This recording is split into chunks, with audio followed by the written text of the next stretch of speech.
Muito bem, galera. Vamos para uma entrevista exclusiva com o CEO do Rio Branco SAF, Renato Antunes, para fazer uma avaliação da temporada de 2025. O Rio Branco encerra a participação em competições profissionais e agora a gente aproveita esse momento também para fazer um diagnóstico, do que foi essa temporada que o Rio Branco conquistou o bicampeonato capixaba, conquistou também aí um feito importante, que é a melhor campanha de um capixaba no Brasileirão Série D, chegou próximo ali da fase do acesso, além de participações na Copa Verde e na Copa do Brasil. Renato, primeiramente, obrigado por topar mais uma vez essa conversa aqui conosco. Queria que você fizesse aí uma análise breve, do que foi esse ano de 2025. Foi dentro do esperado, dentro da rota traçada pela diretoria? Fala, Robson. Obrigado pelo convite. Sempre que vocês me chamarem, eu vou estar aqui. Infelizmente, foi exatamente como a gente imaginava, falo infelizmente porque em dado momento a gente achou que poderia superar a expectativa. Nesse primeiro ano, na verdade o segundo ano, a gente tinha expectativa de continuar disputando a Série D. Então o bicampeonato veio como um título muito importante para a nossa história, mas também como uma garantia de calendário para 2026. E a Série D seria a primeira vez que nós, como SAF, disputaríamos. Então, existia dúvidas sobre como seria o comportamento do clube. O comportamento do clube eu falo não só do elenco, eu falo como todos nós, o amadurecimento que a gente precisaria. Mas em dado momento a gente começou a ter convicção de que era possível. E realmente eu acredito que era muito possível. Acho que chegamos muito próximo do nosso objetivo. Enfim, por motivos diversos não chegamos, mas principalmente eu acho dentro de campo, um pouquinho mais de sorte, talvez a gente conseguiria alcançar pelo menos essa fase de acesso, que acho que seria já muito legal, histórica. Mas agora é recomeçar, recomeçar de cabeça erguida. Essa primeira semana é uma semana onde muita coisa acontece, mas a gente está, passado o luto, a gente está muito tranquilo com o futuro do projeto. Eu queria começar falando sobre a competição que abriu a temporada para o Rio Branco, Não foi de cara o profissional, foi com a base, A Copa São Paulo, o Rio Branco, inclusive, garantiu vaga novamente para 2026, mas eu queria analisar essa campanha de 2025. O time tinha bons jogadores, O Breno é um próprio exemplo disso, É um jogador que surgiu muito bem na base e depois mostrou esse potencial lá na Copinha. E o Rio Branco parece que faltou um pouquinho de maturidade, para sustentar os resultados. A avaliação que foi feita internamente dessa primeira participação da SAF na Copinha foi positiva? O que deu para notar que faltou para aquele elenco, talvez ir um pouquinho mais longe ali? E uma competição também que exigiu muito do Rio Branco, porque tinha grandes adversários, Grêmio, Mirassol, tinha uma galerinha ali já acostumada com a competição, Eu acho que assim como aconteceu no profissional, naturalmente acontece em maior escala na base. Então tem uma questão natural de amadurecimento. A gente realmente pegou um grupo muito difícil, com o Criciúma, que foi sempre finalista, e com o Mirassol, que era a cidade sede. Mas a gente fez ótimas partidas, ficou muito próximo de ganhar os 2 jogos. Aí o terceiro jogo já era um jogo onde já tinha sido eliminado, então tinha uma frustração grande. Mas eu acho que a gente fez um bom papel. Elevamos o nome do Rio Branco mais uma vez. Eu acho que o importante é a gente criar a casca e participar sempre. Assim como é da Série D, que a gente precisa participar todo ano, no mínimo da Série D, uma hora a gente vai subir. É a mesma coisa que funciona na Copa São Paulo. A gente precisa participar ativamente para o nome do Rio Branco ser valorizado como uma categoria de base forte, para a gente começar a colocar esses jogadores em outros mercados e formar talentos cada vez melhores e mais bem preparados. A expectativa é que no ano que vem a gente tenha mais jogadores sendo aproveitados na base.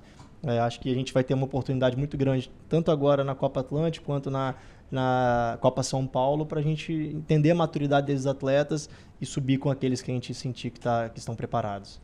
Queria perguntar também em relação a esse redesenho das categorias de base, Porque o Rio Branco fez um trabalho no primeiro ano, foi vice-campeão estadual, foi para a Copinha, fez uma campanha de certa forma positiva porque elencou, vários aspectos positivos, vamos dizer assim, E para 2025 o Rio Branco muda praticamente todo o desenho depois da Copa São Paulo. Muda treinador, Vem um profissional que passou pelo Flamengo, que é o Antony, E aí também fortalece as categorias de base com outros atletas e conquista o título, que não vinha há muitas temporadas.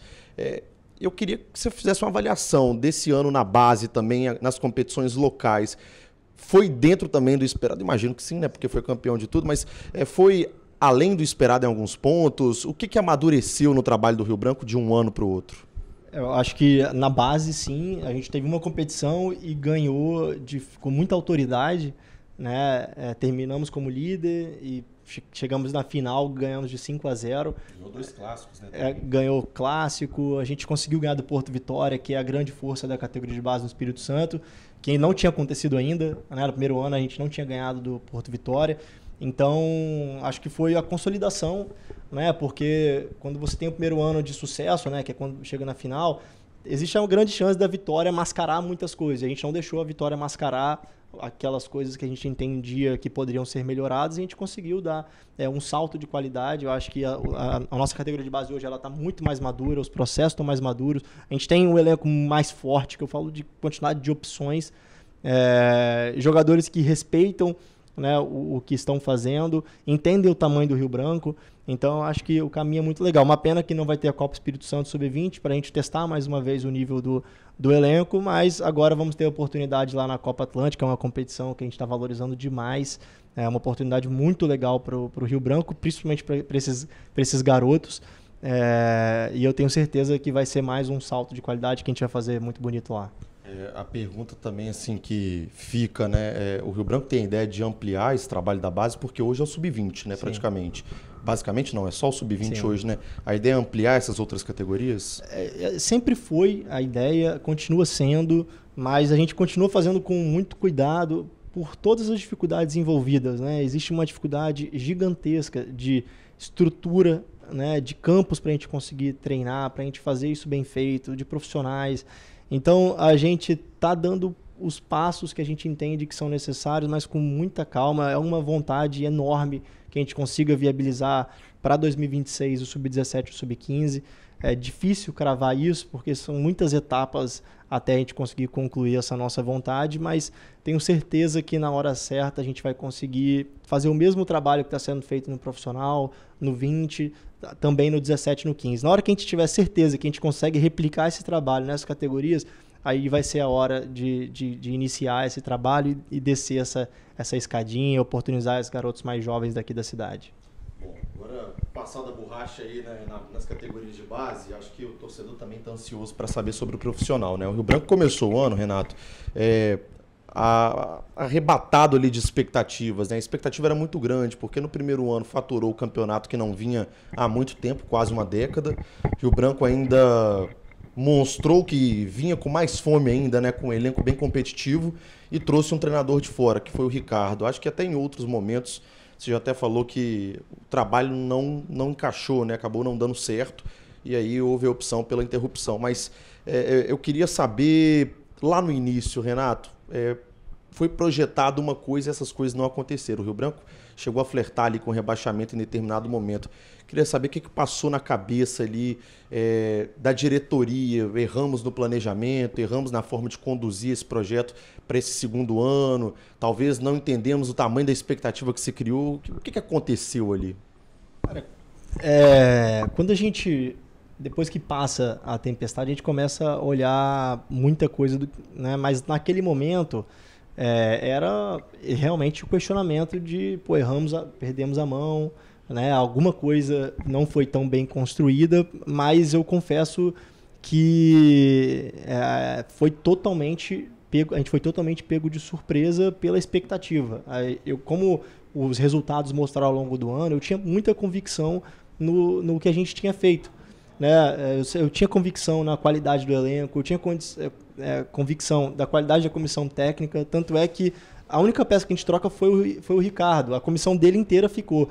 Então, a gente sabia da qualidade do trabalho, da programação, do planejamento que tinha sido feito, mas os resultados não vieram. E quando o resultado não vem, existe esse tipo de questionamento. Mas eu acho que foi um período muito curto, né, que não resumiu o nosso trabalho. Eu acho que mostrou que realmente a gente tinha feito um bom trabalho, a gente tinha conduzido bem a preparação, mas o futebol nos ensina isso, né? Se você não está totalmente engajado, preparado, entendendo a importância de cada jogo num campeonato curto como o Capixaba, pode ser que seja muito tarde depois. Então, acho que de aprendizado fica a gente para o próximo ano entrar mais alerta, entender a importância do primeiro jogo, do segundo jogo, e talvez reduzir um pouco a importância de campeonatos paralelos ou de um campeonato paralelo específico, que é a Copa Verde, que eu acho que ela entra num momento muito complicado ali, desvia foco, os jogadores querem jogar porque é um campeonato importante, contra adversário importante.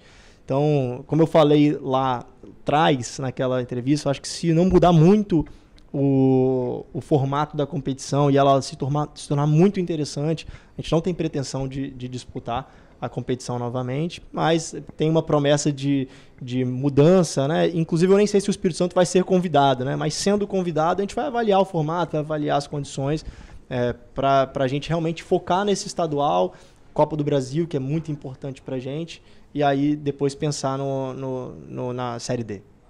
Perfeito. E aí, falando um pouquinho daquela virada de chave, né? Foi interrompido o trabalho do Ricardo, chega um novo treinador e o Rio Branco consegue conquistar o título. O saldo do estadual, Renato, eram 4 décadas, um pouquinho mais, para ser mais exato, né? Que o Rio Branco não conquistava um bicampeonato. A gente até faz uma avaliação interna e aí o torcedor, é claro, vai querer sempre ser campeão, né? Mas a gente vê uma cobrança muito grande para um clube que há 10 anos não era campeão e aí há 4 décadas não era bicampeão. E o torcedor quer mais, quer sempre mais, né? Uma fome excessiva. E eu queria saber como é que é recebida essa cobrança internamente, porque o Rio Branco, pelo tamanho que tem, é o maior campeão, o torcedor quer sempre ver mais. Quer o Rio Branco campeão, quer o Rio Branco competitivo, ganhando Copa Espírito Santo, base, dominó, xadrez. O torcedor quer ver o Rio Branco campeão. Como é que é recebida essa cobrança e como é que foi, né? Você achou que foi uma resposta diante daquelas cobranças? Porque eu me lembro de uma entrevista que você foi criticado por girar a cadeira, né? Eu tô vendo que você já não gira mais a cadeira, né? Essa aqui tá mais... Essa aqui tá mais estável. Eu giraria, né? Também.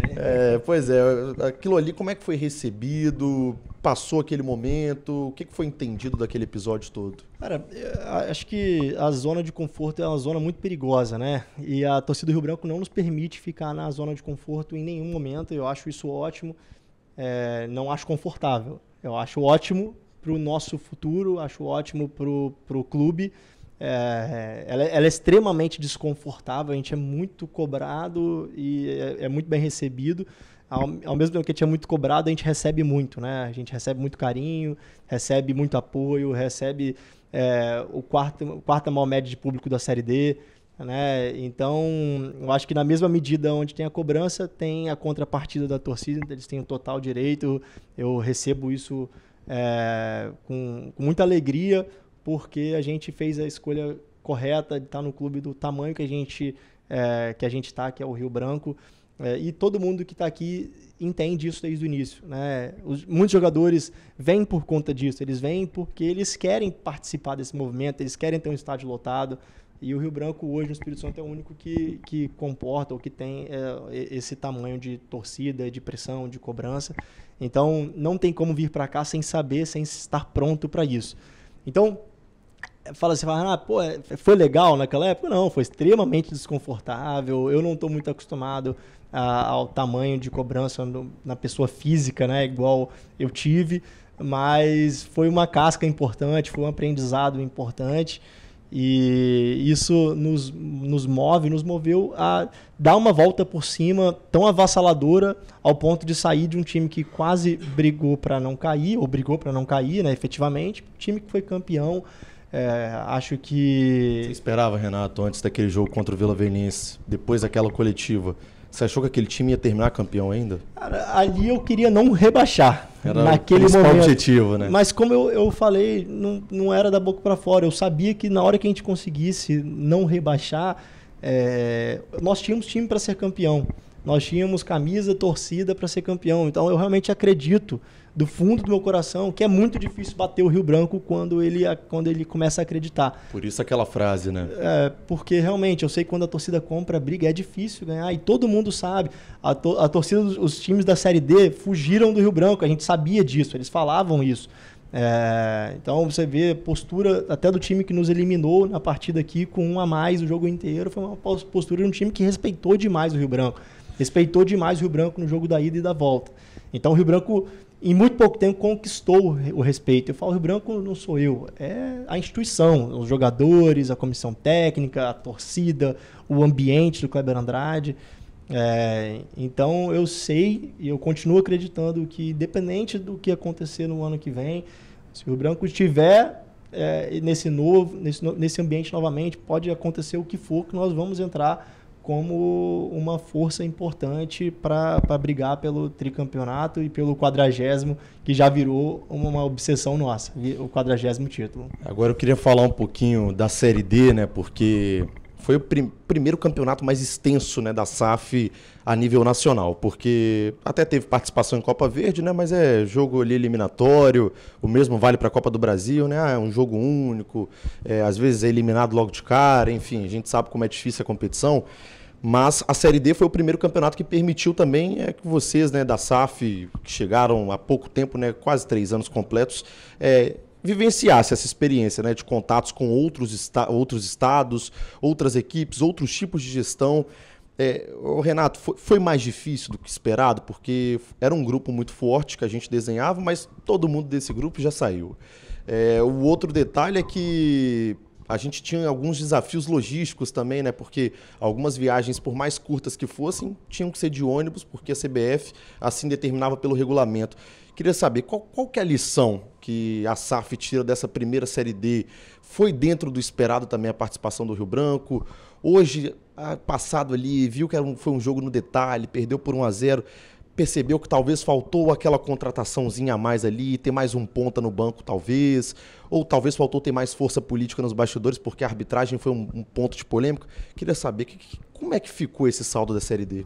Eu acho que a lição principal é de que a gente é muito capaz de chegar lá.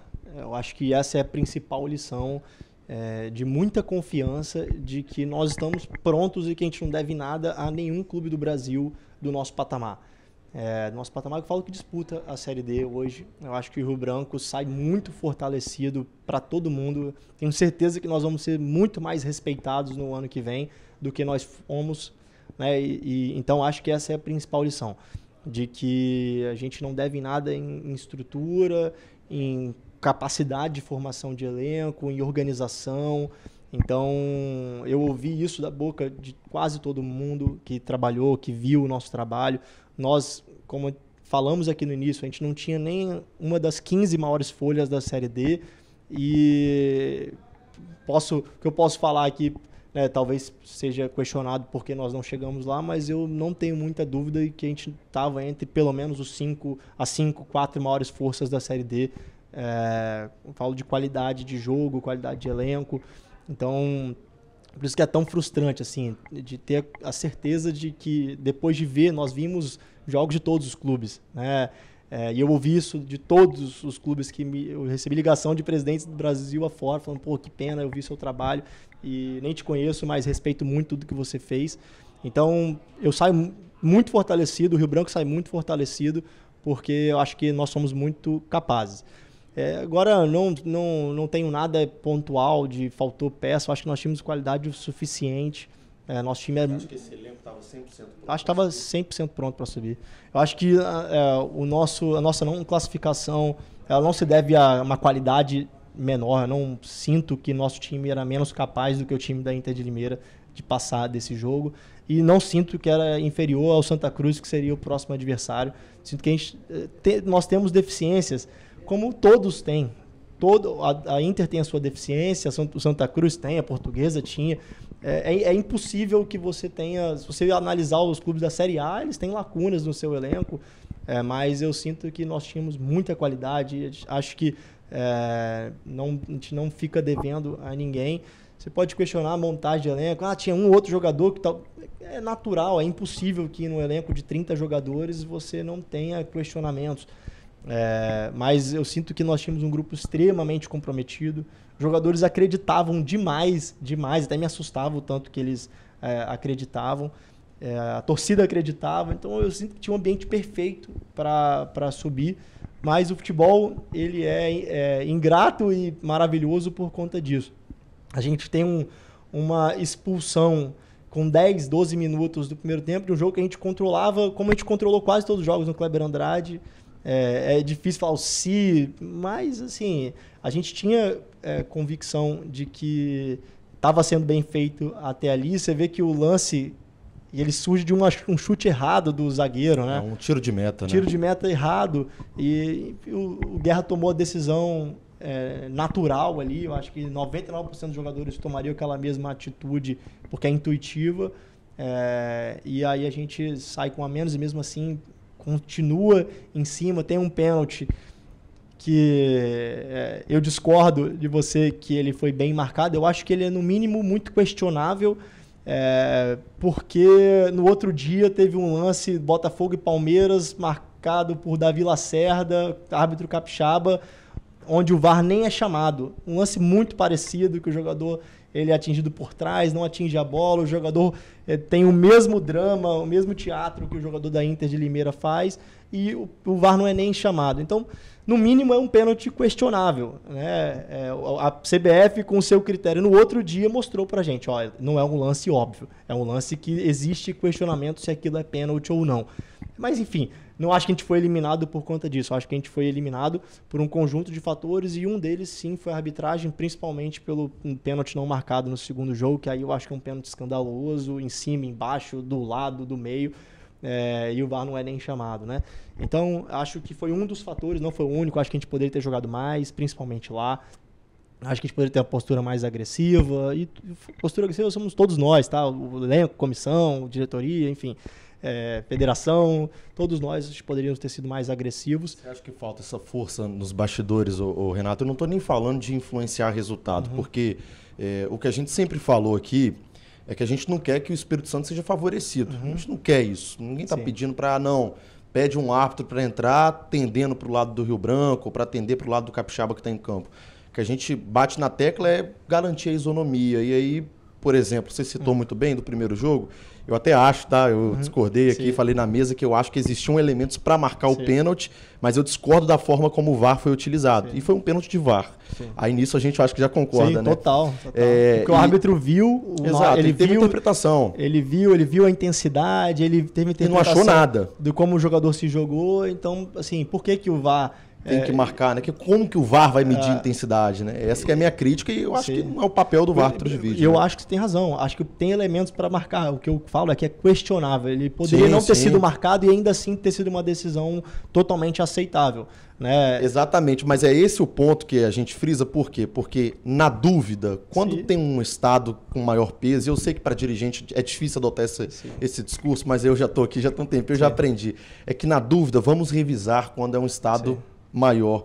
O do Diego sequer foi revisado, né? Então, você acha que falta um pouquinho dessa força dos bastidores? Por mais que a gente sabe que o Gustavo estava lá, presidente da federação, estava lá o Rafael Penitente, diretor de competições, mas você acha que ainda a gente não tem esse peso nos bastidores? Eu não sei, eu não diria que é pela posição do Gustavo. Eu acho que é uma posição que foi construída pelo Espírito Santo. O Espírito Santo se colocou nesse lugar por 30 anos de não ser um Estado... Aceitou, né? Aceitou. Então, todo mundo aceitou, todo mundo se tornou um ambiente muito pacífico, né? Então, é aceitável que o Espírito Santo seja prejudicado, ou que ele, enfim, acabe sempre tendo decisões tendenciosas para o outro lado, porque o Espírito Santo nunca chegou lá, nunca bateu, nunca foi... Nunca incomodou. Então, eu não acho que seja o Gustavo, a federação, não é isso. Eu acho que o Espírito Santo conquistou essa posição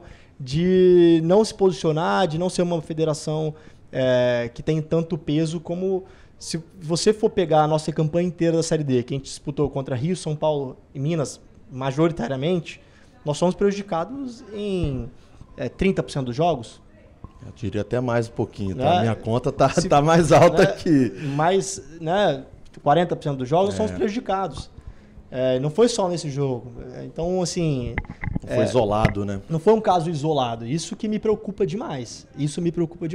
Porque se nós não tivéssemos feito uma campanha absurda, porque nós fizemos campanha para ser o líder, colocando os erros de arbitragem. Os pontos ali que faltaram, né? A gente poderia não ter ficado de fora. Né? Nós temos uma campanha mesmo com todos os erros de arbitragem, nós fomos a 11ª campanha do campeonato. Teve isso. Então, isso me preocupa demais, mais do que um erro pontual. Assim, eu sinto que nós precisamos nos posicionar todos, assim. E eu falo todos, quando a gente aceita algumas coisas que são questionáveis para o nosso lado. E todos nós mesmo, acho que imprensa, federação, clubes, a gente tem que brigar pelos nossos. E eu não quero ser beneficiado. Só que eu sei que lá eu vou ser prejudicado. Me mostrou isso. A Série D me mostrou isso. Que lá, se tiver dúvida, né, vai ser marcado com contra. Vídeo ou sem então vídeo. Nós precisamos comprar a briga, não aceitar pacificamente. Na dúvida a gente tem que falar, não, eu acho que não foi. E começar a aceitar isso, né? Cara, acho que a gente tem que fazer mais, né? Comprar a briga de quem está aqui, porque os de fora não vão comprar a nossa briga e compram de fora. Deles, acho que se não for na marra, a gente vai acabar sofrendo sempre na hora da decisão. Enfim. E é um pouco do que aconteceu com o Rio Branco nessa Série D. Bom, para 2026, Renato, o Rio Branco já tinha garantido a vaga via Capixabão, né, com a conquista do campeonato. Porém, a gente está gravando essa entrevista aqui ainda na sexta-feira, né, vai ao ar só na próxima semana. Aí eu estou contextualizando para o torcedor, às vezes, não pegar a fala descontextualizada, né? Mas existe uma conversa de ampliação da Série D, está muito próxima de ser confirmada, né? Hoje são 64 clubes, deve ir para 96. Como o Rio Branco ficou entre os 32 melhores, né? Entre os 16, na verdade, mas passou da fase de 32, já estaria garantido que deve abrir mais uma vaga para o Espírito Santo. Eu queria que você falasse da dificuldade que o campeonato vai virar, porque a gente já batia nessa tecla, é o campeonato mais difícil do Brasil. O campeonato mais difícil do Brasil, pelo número de clubes, desafios logísticos, emendas e regionalismos, né? Porque, por exemplo, a gente tem muitos duelos desequilibrados nessa fase de 16 avos aí, né? Oitavas de final. A gente tem duelos entre duas equipes ali, não vou dizer fracas, né? Mas de níveis menores, enquanto a gente teve um Rio Branco e Inter de Limeira que, por mais que fizeram jogos muito parelhos, a gente sabe do tamanho do investimento dos dois. Então a Série D tem esse fator, né? O regionalismo, e a gente compete com estados riquíssimos, né? São Paulo, Rio, Minas, Santa Catarina, enfim, de tradição. Vai ficar mais difícil. Vai. Como é que o Rio Branco vê essa ampliação? Qual que é a sua posição, Renato, Rio Branco, da ampliação da Série D? Acha justo, não acha justo? Queria a criação de uma Série E, não queria? Vai abrir mais uma vaga local? Qual que é a posição? Se for no formato, né, que está sendo construído, porque assim, tudo que a gente sabe... Tem falácia, né? Achismos. A gente não tem nenhuma informação oficial, mas se for no formato que leva para 96 clubes, carregando 32 da edição anterior, eu entendo que é muito mais positivo do que negativo, por um motivo muito específico. Acho que valoriza os clubes que fazem boas campanhas e prevalece bons trabalhos e o longo prazo. Então, eu acho que é ótimo nesse sentido, porque você imagina, o Goiatuba, ele enfrenta... enfim, eu sei quem a presença foi eliminada. Foi, o Goiatuba passou, vai pegar, acho que Cianorte, se eu não me engano. Ou é o Barra? É o Barra, né? O clube que o Goiatuba vai enfrentar, porque o Goiatuba eu sei que é um dos exemplos, quem não subir não tem a Série D do ano que vem. É Goiatuba e Inter. Inter, né? Inter porque rebaixou. Exato. Então, é isso aí. Então, eu estou falando de clubes que chegaram na fase do acesso. E podem não ter calendário. Pode não ter calendário no próximo ano. Então, eu acho injusto que não tenha algum tipo de garantia para os clubes que fazem boas campanhas. Porque é muito duro você ter que ser campeão todos os anos, né? Ou do estadual, assim, né? Ou da Copa Espírito Santo. A gente sabe que às vezes um dia que as coisas não dão certo, você pode fazer uma ótima campanha e jogar tudo no lixo.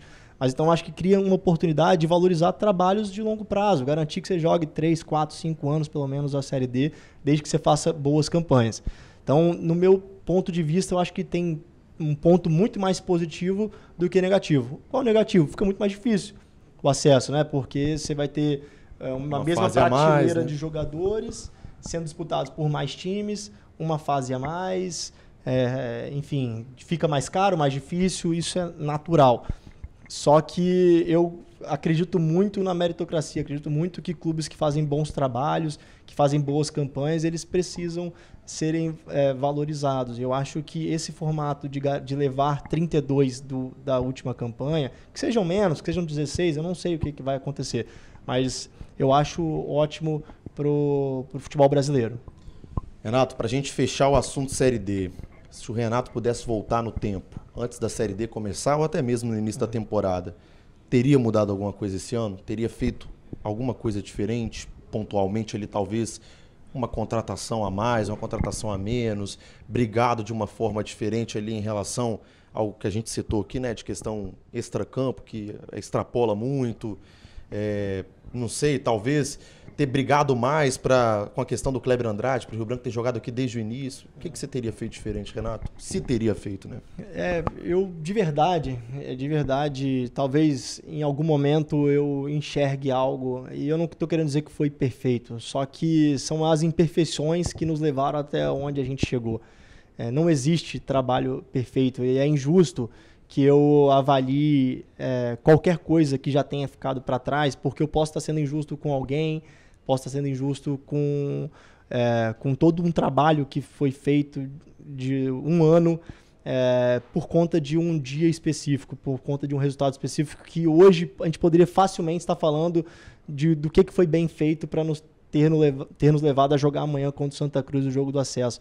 Acho que não foi um fracasso, não foi por falta de nada. Eu acho que foi realmente o que o futebol nos entrega. 2 dias onde as coisas não funcionaram da forma que sempre funcionaram, e infelizmente a gente não atingiu o nosso objetivo, mas com o mesmo elenco, com o mesmo trabalho, com a mesma vontade, poderia com muita tranquilidade a gente hoje estar falando do maior jogo da história, sei lá, recente do futebol capixaba e certamente do Rio Branco. Então eu gosto de olhar agora muito mais para tudo de bom que nós fizemos, para a gente continuar repetindo isso, e aqueles erros que nós sabemos internamente, né, de onde a gente poderia ter sido melhor, do que a gente precisa corrigir, a gente simplesmente atuar, corrigir, e aí o longo prazo vai dizer se a gente estava certo ou não. E essa resposta nunca ela é binária, nunca tem um certo e errado. Às vezes o resultado positivo mascara muita coisa e o resultado negativo coloca luz em lugares onde não são justos, né? Não são merecidos. Então eu prefiro ter um olhar muito otimista para tudo que a gente fez, tudo que a gente faz, e continuo muito otimista com o futuro do Rio Branco, e eu tenho certeza que, apesar da frustração inicial, a torcida está muito orgulhosa de tudo que foi feito, e eu vejo isso, eu ouço isso. Eu, sinceramente, eu não ouvi nenhuma pessoa falando diferente. Para mim, todas elas falando: Renato, cara, eu tenho orgulho novamente de usar a camisa do Rio Branco, eu tenho orgulho de sair na rua, eu tenho orgulho de falar para as pessoas que eu torço para o Rio Branco. E foi conquistado por esse grupo, por esse trabalho. Então, é uma construção. Talvez não seja o ano que vem de novo, mas eu tenho certeza que nós estamos no caminho certo para a gente buscar esse nosso sonho quando quer que nós formos merecedores dele. Renato, para a gente finalizar, vou entrar no assunto 2026, né? Que o torcedor agora chegou naquele período que quer saber quem vai ficar, quem não vai ficar, qual que é o planejamento, o que muda, o que não muda. E antes de entrar nesse tema, a gente precisa falar de comissão técnica, né? Porque talvez é o principal pilar que o Rio Branco vai definir para a próxima temporada. Em 3 anos de SAF, né, praticamente, completando agora, né? Vão ser 3 profissionais que já passaram, né? O Rodrigo César, inicialmente escolhido, depois tivemos o Ricardo Cobachini e tivemos mais recentemente o Rodrigo Fonseca. Por que pela opção de interromper mais um trabalho e essa avaliação interna de que já foram 3 profissionais, está dentro do que vocês estipularam lá do início? Ou, enfim, algumas rotas poderiam ter sido diferentes? E qual que é o planejamento para o próximo? O que o Rio Branco espera para o próximo treinador? O que ele tem que preencher de lacuna que hoje vocês consideram fundamental? Não existia um planejamento de quantidade de treinadores. Eu acho que isso é muito da nossa avaliação de dia a dia. Então, quando a gente entender que o trabalho tem que dar continuidade, a gente vai fazer o máximo possível para isso, e quando for o momento de interromper, vai ser interrompido. Acho que o futebol nos ensina isso. Às vezes, aqueles trabalhos que a gente acredita demais, como foi o caso do Ricardo, a interrupção é a resposta.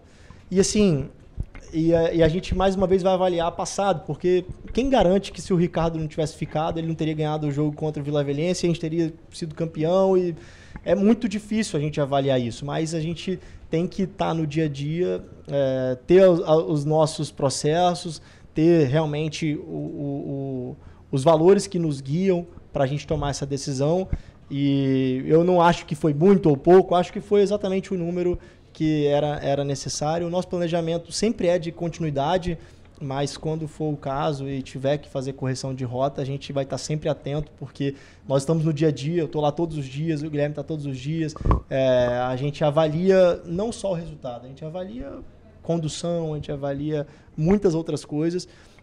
Sobre o Rodrigo especificamente, uma das coisas que tem me guiado muito nessa tomada de decisão é porque eu não tenho certeza ainda de qual que é o melhor perfil para o Rio Branco.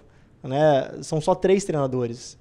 Eu só trabalhei com 3 profissionais diferentes. Eu quero testar isso um pouco mais, para entender qual que é o perfil adequado que se encaixa no meu perfil de gestão, no perfil do Rio Branco, do perfil da torcida, de entender qual que é o profissional adequado. Então eu preciso dar uma testada um pouco maior. Acho que a avaliação do trabalho do Rodrigo é excelente, os resultados são ótimos, mas fica um pouco desse desejo da gente testar um pouco o mercado, trazer profissionais com perfis diferentes, profissionais que nos tragam experiências diferentes e conhecimentos, né, diferentes. Então a ideia é que a gente continue agregando conhecimento, traga realmente agora talvez um outro perfil ou, enfim, um outro profissional com experiências diferentes. E eu espero que isso seja decidido o quanto antes, mas também no tempo correto. Né? A gente não está... Dá para adiantar algum nome para a gente? Porque o torcedor já está começando a sonhar com o Vanderlei Luxemburgo. Eu vou até perguntar de novo, já dá para adiantar algum nome para a gente? Porque chega essa indefinição, o torcedor começa Luxemburgo, Lisca, já falou um monte de nome aí. Eu posso garantir que não vai ser Luxemburgo ou Lisca, isso eu posso garantir. Aí, como é que é? Tá vendo? Ó, aí meu celular fica pitando aqui 9 horas da noite pedindo para eu investigar se é o Lisca doido. Não, isso eu garanto. Eu acho que todos nós vamos ser educados com o porte e o tamanho do nosso momento, né? E são profissionais que não estão adequados ao momento. Outro nível ainda, né? Acho que outro nível até para o clube, assim, eu acho que o clube precisa amadurecer e nós não estamos em competições que esses profissionais têm algum desejo ou, enfim, vontade de trabalhar. Acho que são tantos fatores que nos distanciam que eu acho que só o tempo vai mostrar para todo mundo então, o não que é é a Lisca, realidade. galera. Não é Lisca. Não. Ó, oficial agora. A gente tem sempre essa tendência a buscar profissionais que estão acostumados com a competição que nós vamos disputar. Eu não quero o Guardiola para disputar a Série D. Eu quero se bobear aí. Eu, sendo extremista no exemplo, né, muito literal, a gente precisa ter profissionais que estão acostumados com a realidade que nós vamos propor a eles, né? Realidade de gramados, realidade da disputa da competição, de perfil de jogador. Então, não deve fugir muito de treinadores que têm disputado recentemente competições como as que a gente vai disputar no próximo ano. Enfim, vamos continuar. Não tem muita mudança. Eu acho que o torcedor pode esperar estabilidade. Né? Estabilidade que eu falo nos processos, no perfil de jogador. Não vai ter grandes saltos de trazer estrelas. A gente não tem muito interesse nisso. Tem interesse em jogadores que entreguem dentro de campo, que estão comprometidos, que querem mudar de vida, sabe? Eu acho jogadores que têm o perfil do Rio Branco, que querem crescer, né? E não usarem o Rio Branco só como mais um clube na sua história, um emprego, né? Mais um emprego para garantir o sustento da família. Não, isso também faz parte, mas tem que ser realmente pessoas que tenham ambição de levar o Real de Rio Branco onde eu tenho ambição, onde todos nós que estamos participando temos essa ambição. Então, o perfil não deve fugir muito, não necessariamente o elenco vai se manter, mas eu quero dizer que o perfil vai continuar sendo o mesmo, mas eu acho que isso é uma boa notícia. Acho que é uma boa notícia porque eu acredito que o trabalho está sendo muito bem feito. Isso que eu ia perguntar para a gente finalizar é sobre a questão do elenco, né? Porque eu brinquei aí nos últimos dias de IBGE, né, para saber quem é o torcedor aprova, quem é o torcedor não aprova. Fiz umas pesquisas por aí, o torcedor, no geral, parece bem satisfeito, né, com, vou dizer aí, 80%, 85% do elenco, chutando para menos, assim. Vocês internamente, com certeza, fazem uma avaliação, isso não é só no final, né, diariamente. sobre o que o elenco entregou dentro daquela expectativa que se criou. Eu queria saber se o elenco deu a resposta esperada e se a gente pode esperar renovações desse elenco. Está no planejamento manter uma espinha dorsal? A gente até já noticiou, por exemplo, o Fernando Henrique foi um nome contratado no meio do caminho, mas se agradou muito. Outros talvez não agradaram tanto. Como é que foi feito esse saldo, Renato? Eu sinto que se fosse possível manter 70%, 80% como a torcida gostaria, acho que seria um ótimo início, né? O que acontece é que existe um mercado onde o Rio Branco valorizou todo mundo. Isso é ótimo, porque os jogadores que aqui não estão vão falar, pô, o Rio Branco eleva carreiras, não é um fim de carreira. Então isso abre milhares de portas para o Rio Branco. Mas naturalmente dificulta muito que a gente segure grande parte do elenco, porque eles estão muito valorizados e fico muito feliz que estejam, são todos... Eu não tenho nada para falar negativamente de nenhum dos nossos atletas e gostaria muito de manter mais do que nós vamos conseguir. Mas faz parte, assim, faz parte desse nosso mercado da Série D, onde tem contratos mais curtos, tem uma cultura de contratos curtos. Vou ser muito feliz no dia que eu puder ter a capacidade, né, e jogadores que acreditem para a gente começar a renovar 3, 4 anos, 2, 3 anos e construir e aumentar essa identidade. Acho que ainda nós não conseguimos chegar lá, mas enquanto não chegar, que vai ser um dia que a gente chegar mais ou menos na Série C, na Série B, vai ser sempre essa rotatividade, é natural desse mercado, não só com o Rio Branco, mas temos centenas de possibilidades, enfim, está muito no início ainda, porque a eliminação foi na semana passada, e existia a avaliação do dia a dia, mas existiam dois caminhos muito distintos, né? Um caminho que era a Série D e um caminho que era a Série C. E isso mudava drasticamente a nossa vida. Rotas, né? Então, dois planejamentos. Tinham dois planejamentos totalmente diferentes. Então agora a gente está retomando o planejamento da Série D. Temos bastante tempo, né? Então vamos tentar errar o mínimo possível, manter todo mundo que for possível, sem estragar o futuro do clube, sem comprometer as finanças do clube. Tudo que a gente puder fazer e tiver ao nosso alcance, sem realmente cometer loucuras que prejudiquem o futuro, né, a sustentabilidade do projeto, a gente vai continuar fazendo. E, Renato, para finalizar de vez, né, o que o torcedor pode esperar do Rio Branco em 2026? Vai brigar para subir de novo? Vai brigar pelo tricampeonato, foco talvez agora também em passar de fase na Copa do Brasil, o que muda de um ano para o outro, dá um peso menor para a Copa Espírito Santo, ainda menor, talvez nem participar por conta dessa mudança na regra da Série D do Campeonato Brasileiro. E, por fim, também, né, preciso te perguntar dessa parceria com a Black Box que foi feita em 2025, o quanto isso foi benéfico para o clube. A gente começou a ter alguns movimentos que antes era pouco comum aqui no estado. Queria saber de você, como é que fica isso tudo? Eu acho que aumenta um pouco a expectativa e a responsabilidade, né, a cobrança de todo mundo, né? Então, certamente, o nosso objetivo continua sendo ser campeão estadual, porque isso é muito importante para a nossa participação na Série D. Nós vimos isso, a importância de ter conseguido tirar um pouco o peso da Copa Espírito Santo. Então, o campeonato estadual continua com um peso muito importante. A gente só pensa no estadual até abril. A Copa do Brasil, acho que a gente já começa a ter uma vontade grande de passar pelo menos uma fase. Eu acho que seria muito legal conseguir passar dessa fase. Acho que esse ano a gente teve um azar, pegou um adversário muito forte, talvez o mais forte do nosso bloco ali de opções. Início de ano ali era caso de pastor, tá? Pai de santo, pode orar. Esse início de ano, não dá pra repetir ano que vem, né? Vamos fazer oração nesse final de ano aí, torcedor. Realmente, foi complicado. Eu lembro que o sorteio foi... Na semana do Goiás. Foi no aeroporto, a gente estava no aeroporto voltando do jogo do Goiás. Deus tem misericórdia. Eu mandei mensagem pro Guilherme e falei assim, meu irmão, vai na igreja, pede perdão que você fez alguma coisa errada aí, tá? Eu acho que com um pouquinho mais de sorte a gente tem mais chances de passar pelo menos uma fase. E a Série D, eu acho que a gente entra mais convicto de que nós vamos entrar para brigar. Vamos brigar mais uma vez. Eu não sei o que nos espera, mas é a minha expectativa, eu trabalho acreditando cada vez mais nisso. Nunca tivemos dúvida de que o caminho do Rio Branco era era um futuro de muito sucesso, mas nunca garantimos também que isso fosse ser de imediato.